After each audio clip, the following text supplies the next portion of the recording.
அனைவருக்கும் வணக்கம். அமைதிக்கான நல்வாழ்த்துக்களும் கூட. இன்று நாங்கள் மூன்றாவது நாளுக்கான யோகா பயிற்சியில் நாங்கள் இருக்கிறோம். இன்றைக்கு நாங்கள் பார்க்க போகிற டாபிக் என்னென்னா, யோகா எங்களோட இருதயத்தை இப்படி ஆரோக்கியமாக வைத்துக்கொள்கிறதுக்கு உதவுதுண்டு. சில பயிற்சிகள் பண்ணுறதன் மூலமாக சில பயிற்சிகளை நாங்கள் மேற்கொள்றதன் மூலமாக எங்களோட இருதயத்தை மிக ஆரோக்கியமாக நாங்கள் இலகுவாக வச்சுக்கொள்ள முடியும். இது சில பேருக்கு ஹை பிளட் ப்ரெஷர் மூலமாக அதாவது ஹார்ட் என்லார்ஜ்மெண்ட் இருக்கும். சில பேருக்கு கொலஸ்ட்ரால் மூலமாக ஹார்ட்டில் இஷ்யூஸ் இருக்கும்.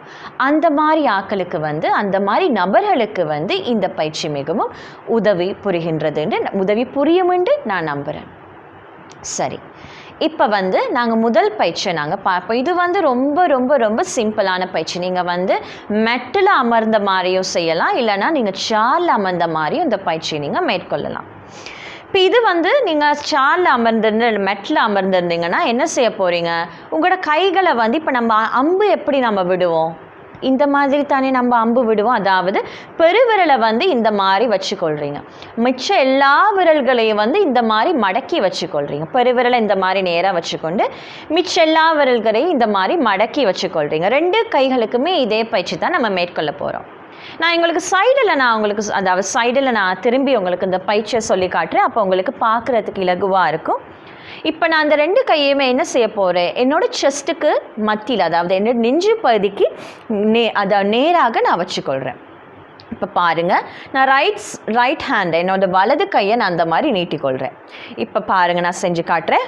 1 2 3 4 5 6 7 8 9 10. இப்போ யூஸ்வலாக நம்ம கயிறு எப்படி இழுப்போம், இப்படி தானே இழுப்போம். அதே மாதிரி தான் அந்த பயிற்சி. இந்த பயிற்சியை நான் திருப்பி ஒருக்கா உங்களுக்கு நான் சொல்லி காட்டுறேன். கைகளை இந்த மாதிரி எங்கே வச்சுக்கொள்ளணும், எங்கட நெஞ்சுக்கு நேராக வச்சுக்கொள்ளு. நெஞ்சுக்கு ரொம்ப அருகாமையில் வச்சுக்கொள்ளாமல் நெஞ்சுக்கும் உங்களோட கைகளுக்கு நடுவில் சின்ன ஒரு கேப் ஒன்று வச்சுக்கொண்டு இப்போ ரைட் ஹேண்டை நம்ம ஸ்ட்ரெச் பண்ணிக்கொள்கிறோம். பாருங்கள், 1 2 3 4 5 6 7 8 9 10. ரிலாக்ஸ். இது நம்ம 30 டைம்ஸ் பர் டே, அதாவது 30 தரம் ஒரு நாளைக்கு நாம் மேற்கொள்ளலாம். ஒவ்வொரு 10 ரவுண்டுக்கு நடுவில் ஒரு கேப் ஒன்று மெயின்டைன் பண்ணுங்கள். ஒரு இன்டர்வல், ஒரு பிரேக் ஒன்று எடுங்க. அதுக்கப்புறம் அடுத்த 10 தரம் செய்யுங்க, ஒரு பிரேக் எடுங்க. அதுக்கப்புறம் அடுத்த 10 தரம் செய்யுங்க, ஒரு பிரேக் எடுங்க. இந்த பயிற்சியை நீங்கள் காலையில் இல்லைன்னா மாலையில் இந்த பயிற்சியை நீங்கள் மேற்கொள்ளலாம். நினைவு வச்சுக்கொள்ளுங்க, 30 தரம் இந்த பயிற்சியை நீங்கள் மேற்கொள்ளணும். அடுத்த பயிற்சி, இதுவுமே இருதயத்துக்கு மிகவும் நல்ல ஒரு பயிற்சி.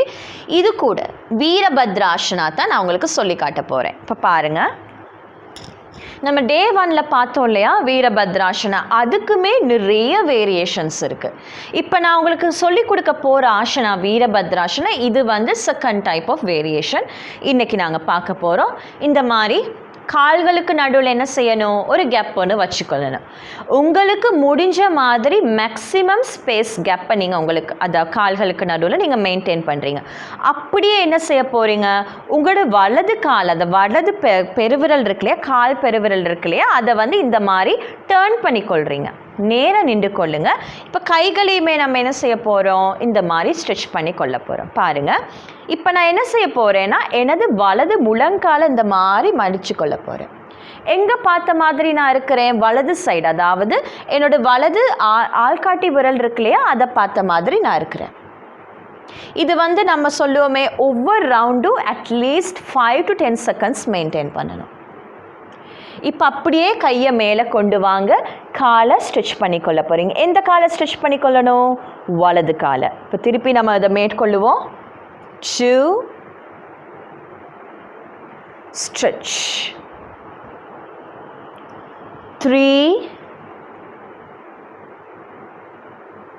ஸ்ட்ரெச்,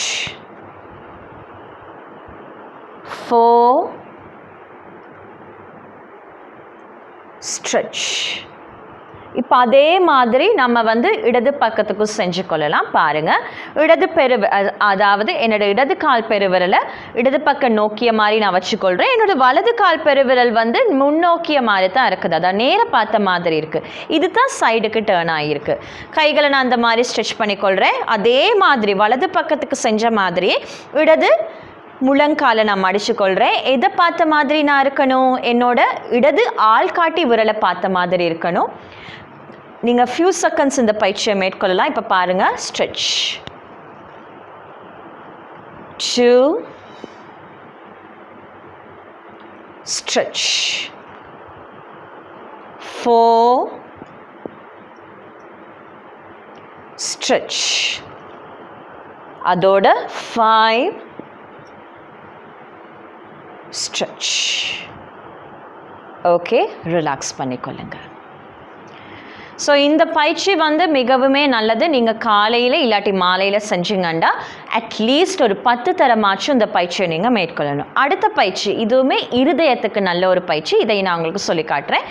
இது வந்து வஜ்ராசனத்தில் இருந்து அமர்ந்து செய்யக்கூடிய ஒரு பயிற்சி. வஜ்ராசனம்னா இங்கிலீஷில் நாங்கள் டிரான்ஸ்லேட் பண்ணணும்னா இதோட பேர் வந்து டயமண்ட் போஸ். சில பேர் சொல்லுவாங்க தண்டர் போல்ட் போஸ்டர்னு. இப்போ நான் வந்து எனது முழங்கால இந்த மாதிரி மடக்கிய மாதிரி அமர்ந்து கொள்கிறேன். என்னோட வந்து டோஸை வந்து கீழ் நோக்கியும் நான் வச்சுக்கொள்ளலாம். உங்களுக்கு வசதியாக இருந்தால் கீழ் நோக்கி பார்த்த மாதிரி வச்சுக்கொள்ளலாம். அப்படி இல்லைன்னா ஆக்டிவேட் கூட நீங்கள் பண்ணிக்கலாம். இந்த மாதிரி ஆக்டிவேட் பண்ணிக்கொள்ளலாம். இப்போ நான் வந்து உங்களுக்கு இந்த பயிற்சியை நான் செய்து காட்டுறேன். என்னோட பாம்ஸ் ரெண்டுமே, என்னோட கைகள் ரெண்டுமே எங்கே இருக்கணும்? தலைகள், அதாவது என் தலைக்கு பின்பக்கமாக இருக்குது. இப்போ பாருங்கள், நான் இந்த மாதிரி குனிஞ்சுக்கொள்கிறேன். 1, எனது ரைட் எல்போ வந்து லெஃப்ட் நீயை டச் பண்ண மாதிரி இருக்குது. ஸ்ட்ரெச், நெஞ்சு நல்லா ஸ்ட்ரெச் பண்ணிக்கொள்கிறீங்க. 2, ஸ்ட்ரெச். ஸோ இது ஃபாஸ்ட்டாக நம்ம பண்ணக்கூடாது, ஏன்னா நம்ம இதயத்துக்கு செய்கிற பயிற்சி. 3,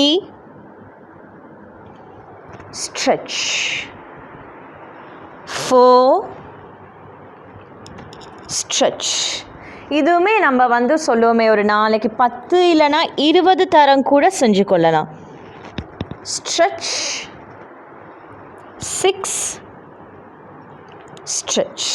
ஓகே, ஸோ இதுவுமே நம்ம வந்து பண்ணும்போது எங்களோட வயிறு வந்து எப்பயுமே எம்டியாக இருக்கணும். இப்போ சாப்பாட்டுக்கு அப்புறம் நீங்கள் யோகா செய்கிறீங்கன்னா அட்லீஸ்ட் ஒரு 2 hours, அதாவது உங்களோட மதிய மீலாக இருக்கலாம், இல்லைனா மார்னிங் மீலாக இருக்கலாம், 2 hours கேப் பண்ணி வச்சுக்கொள்ளுங்க. அப்படி இல்லைனா 1.5 hours கேப் பண்ணி வச்சுக்கொள்ளுங்க. அதுக்கப்புறம் இந்த பயிற்சியை மேற்கொள்ளுங்க. இந்த பயிற்சி, அதாவது நாங்கள் என்ன பார்த்தோம் இன்றைக்கி? நெஞ்சு பகுதிக்கு இந்த பயிற்சியை ஃபஸ்ட்டு பார்த்தோம் இல்லையா? அதோட அடுத்தது என்ன பார்த்தோம்? வீரபத்ராசனா. ஒரு முட்டியை மடக்கி கொண்டு இன்னொரு காலை ஸ்ட்ரெச் பண்ணிக்கொண்டு கைகள் ரெண்டையுமே ஸ்ட்ரெச் பண்ணிக்கொண்டு அதுக்கப்புறம் என்ன செய்கிறோம்? ஒரு காலை நேராக்கி கொண்டு அதே மாதிரி கைகள் ரெண்டுமே மேலே கொண்டு வரோம். இதுவுமே மிக நல்ல பயிற்சி எங்களுடைய இருதயத்துக்கு. அது கூடவே வஜ்ராசனா, இந்த வேரியேஷனை நீங்கள் இன்க்ளூட் பண்ணிக்கொண்டாலே உங்களுக்கு உங்களுடைய இதயத்தை வந்து மிக ஆரோக்கியமாக வைத்துக்கொள்ள முடியும். அது போலவே யோகாங்கிறது வந்து எங்களோட உடலை ஆரோக்கியமாக வச்சுக்கொள்வது. இப்போ தியானம்ங்கிற வந்து எங்களோட மனதை ஆரோக்கியமாக வச்சுக்கொள்வது. ஒரு மனிதன் வந்து எப்படி ஆரோக்கியமானவன் என்று கருதப்படுகிறான் எப்பொழுது அவனது உடலும் அவனது மனதும் ஆரோக்கியமாக உள்ளதோ அந்த நொடியிலிருந்து அவன் ஆரோக்கியமானவன் என்று கருதப்படுகிறான். இப்பொழுது நாங்கள் செய்யக்கூடிய பயிற்சி வந்து தியான பயிற்சி. இது வந்து எங்களது மனதை மிக ஆரோக்கியமாகவும் அதாவது சிறப்பாகவும் வைத்திருக்கிறதுக்கு உதவி செய்து உங்களுக்கு உகந்தா போல் நீங்கள் அமர்ந்து கொள்கிறீங்க. கைகளை நான் வந்து என்னோட தொடைக்கு மேலே நான் வச்சுக்கொள்கிறேன். ஸ்பைன், அதாவது என்னோட முள்ளந்தண்டை நான் ஸ்ட்ரெச் பண்ணிக்கொள்கிறேன். கண்களை நான் மூடியவாறு அமர்ந்து கொள்கிறேன்.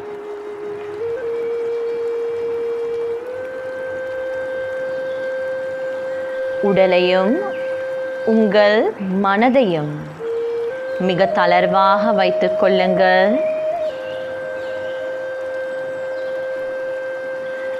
கண்களை மூடியவாறு அமர்ந்து கொள்ளுங்கள்.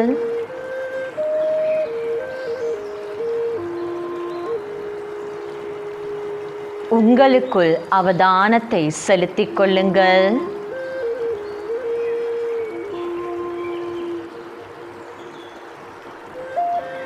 நான் கூறப்போகும் ஒவ்வொரு விடயங்களையும் உங்கள் மனத்திரையின் முள் கொண்டு வாருங்கள்.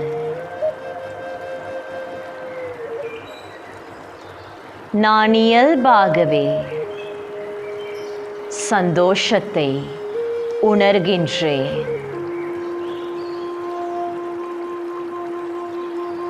எனது ஆழ் மனதிலிருந்து சந்தோஷமானது வெளிப்படுகின்றது. இந்த சந்தோஷ அதிர்வலை எனது உடல் முழுவதும் பரவுகின்றது. இது என்னுடைய இருதயத்தை மிக ஆரோக்கியமாக வைத்திருக்க உதவுகின்றது. நான் மிகவும் சந்தோஷமானவன். இச்சூழ்நிலையாலும் எவராலுமே எனது சந்தோஷத்தை பறிக்க முடியாது. நான் சந்தோஷமாக உள்ளதை போன்றே சுற்றுச்சூழலுக்கும் இச்சந்தோஷ அதிர்வலைகளை பரவ செய்கின்றேன். எனது எண்ணங்கள் மூலமாகவும் எனது ஒவ்வொரு உணர்வுகள் மூலமாகவும் சந்தோஷத்தை பகிர்ந்தளிக்கின்றேன். மரம், செடி, கொடி அனைத்துமே, அனைத்து நபர்களுமே சந்தோஷத்தை உணர்கின்றனர். எனது எதிர்காலமானது மிகவும் சந்தோஷமாக உள்ளதென்பதை நான் உணர்ந்து கொள்கின்றேன். நான் மிகவும் சந்தோஷமானவன்.